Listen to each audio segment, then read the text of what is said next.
car is a little bit slippy, but it's supposed to dry up, and it's not supposed to rain again now until this afternoon, so hopefully we can get some decent lap times in. But this is not where our journey started. Our adventure started this morning. Flashback. It's cold, it's dark, it's early. We've got to get this trailer loaded up on the car. But I've already loaded all this stuff up. I've got my track bag, I've got my camera gear, we've filled up fuel already. I do need to put some fuel in the car. I've got the jack, I've got the power bank. I just need to double check. We have got the key for the wheel nuts. So we're loaded up, been round the block, everything's good. Right, let's get on the road. I've got myself a coffee, a pepperami. I've checked all the lights, I've checked everything. Let's go.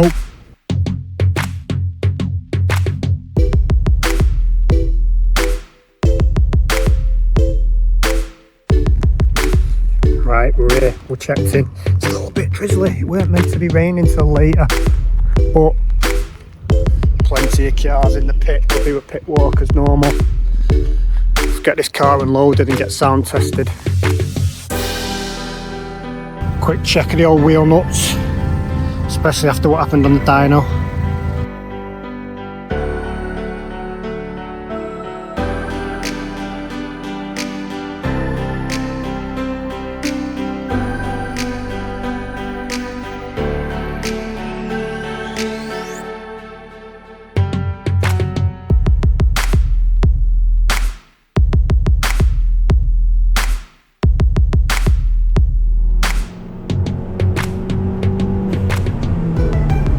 So these were the first and only real sessions that I managed to do during the day because of what you'll see later in the video.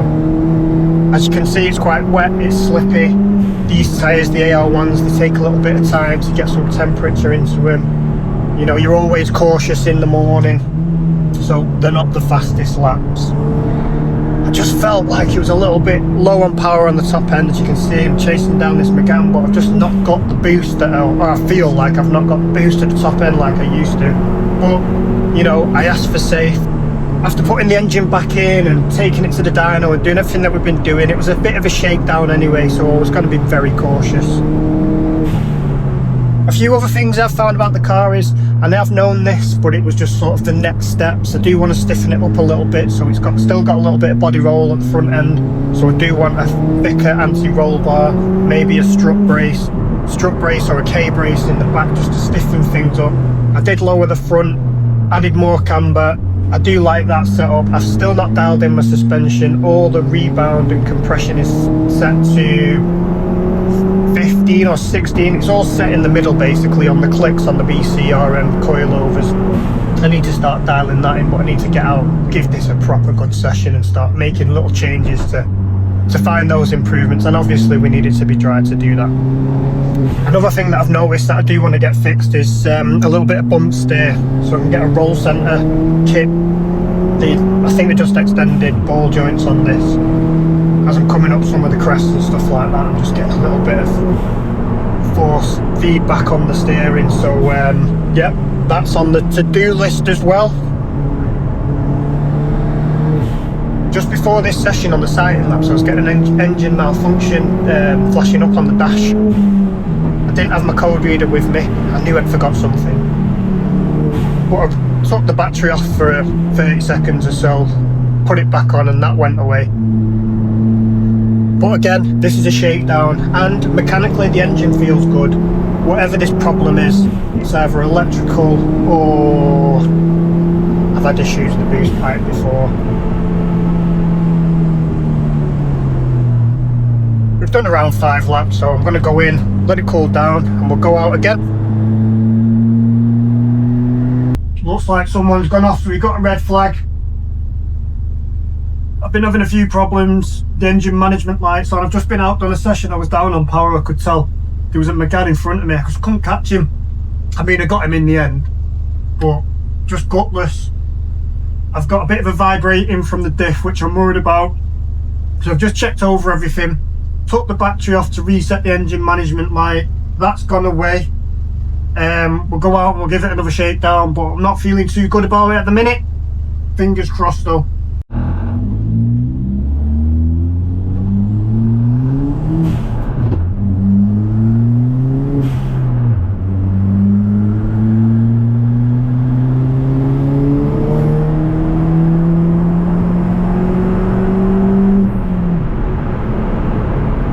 This sounds horrendous.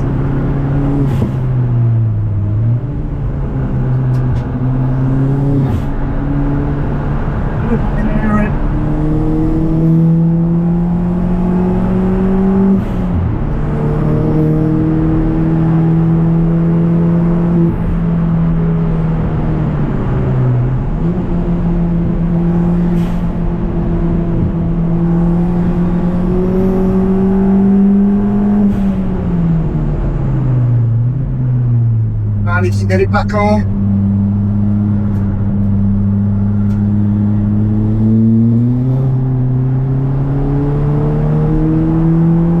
Full power.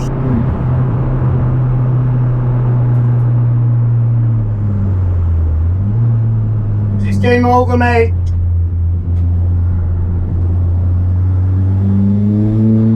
Archie rest all behind, just spun off into the grass.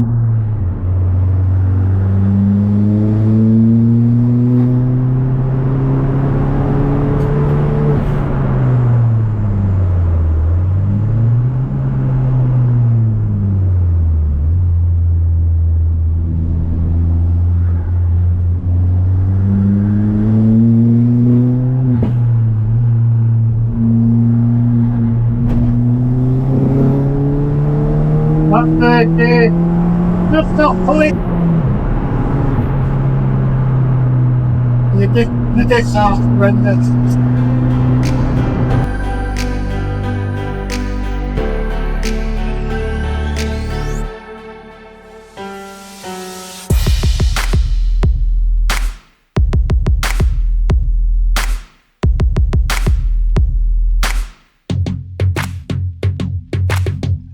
Alright, looks like I'm having an early bath. Got some fluid there, is that? Yeah, it is a bit purple. That looks like gearbox oil. Doesn't smell very strong though. God knows where that's come from. There's a bit of metal in there, look. It's not metal, actually. It's like plastic. God knows. Early bath anyway, let's get it home. I'm gonna have to get this engine out on this gearbox. It's 1 o'clock on track day. What we doing? Back in the garage of dreams. The car's back home. We had an early bath. Cars, man. They are a pain in the ass. I don't know if you saw in the video, I was trying to talk, but I didn't have the mic on. There was a horrendous rattling noise. I thought it was the diff, but I'm starting to think maybe it was the turbo, because when I was getting into the boost, I was getting to about 5,000 RPM. And it was just gutless. There was nothing there. There was no top end. But when I put the clutch in, the rattle went away. But obviously I let my foot off the accelerator at the same time, so the turbo wasn't under boost. So maybe it's not the diff. Maybe it is the turbo, because the turbo would rattle like that as well. And it was only happening under boost when I was in the pits and I was going slow. It wasn't doing it. But there's only one way to find out, and that's to rip it apart and start digging into it. But the most disappointing thing of all is I didn't do my pit walk. There were some fantastic cars there. I seen a Seat Leon TCR car. There was some Cayman GT4s. A crazy little custom build, which you probably did see on the way in actually, because it was on the trailer in front of me, but he had an S2000 engine in it or something like that. And the worst of all, mate, I was next to a Mark II Escort, a blue one. It was running 450 horsepower. Oh, it was amazing. He was actually behind me. I think I even mentioned in the video he went spinning into the grass. But his mate had an A-Reg Sierra with a RS2000 engine in it.